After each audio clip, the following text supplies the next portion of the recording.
Nous parlions il y a quelques minutes de la chaleur dans de nombreuses régions. Depuis plusieurs années, on observe aussi ce qu'on appelle des canicules marines, une hausse des températures des océans.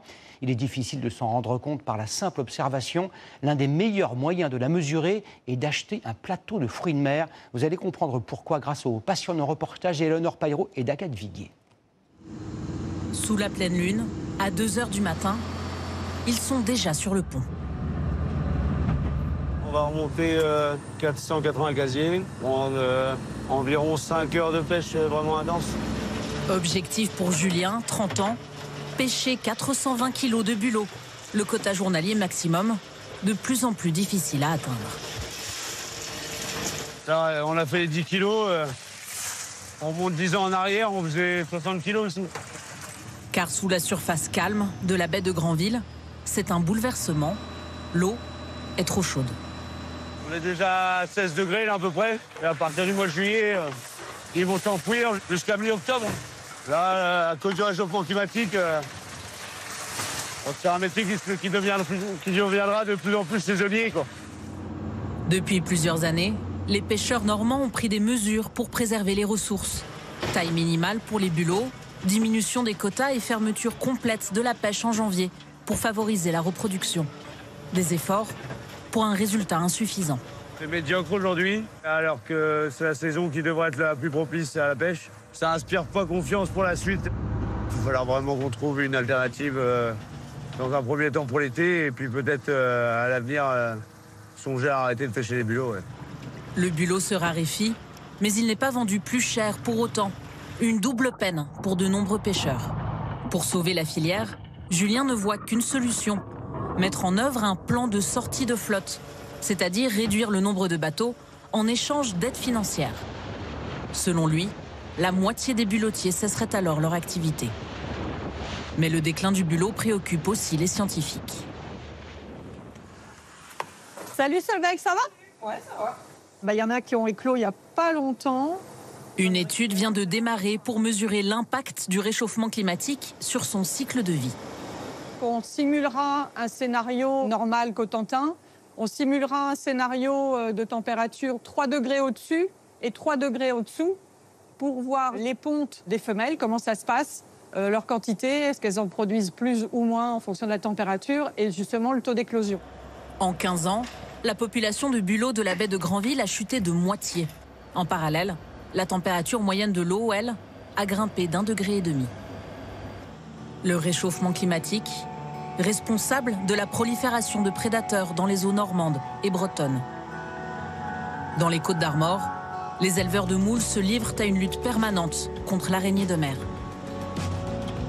Ici, c'est une zone où on a renoncé quasiment à produire. Sur 4 producteurs, il n'y en a plus qu'un. Au pied des bouchots, une menace silencieuse, soudaine et destructrice. Des centaines d'araignées de mer dévorent les moules. Au début de leur prolifération, il y a 5 ans, les conchyliculteurs ont perdu plus de la moitié de leur production. Pour limiter la casse, la capture a encore augmenté, là. Ouais. Le gardien de la baie a désormais une mission, les capturer. Ça fait entre 600 et 800, quoi. Tous les jours. Plus encore que l'année dernière. Je suis obligé de les rejeter au large parce que je n'ai pas le droit de les commercialiser. Déjà, elles sont trop petites.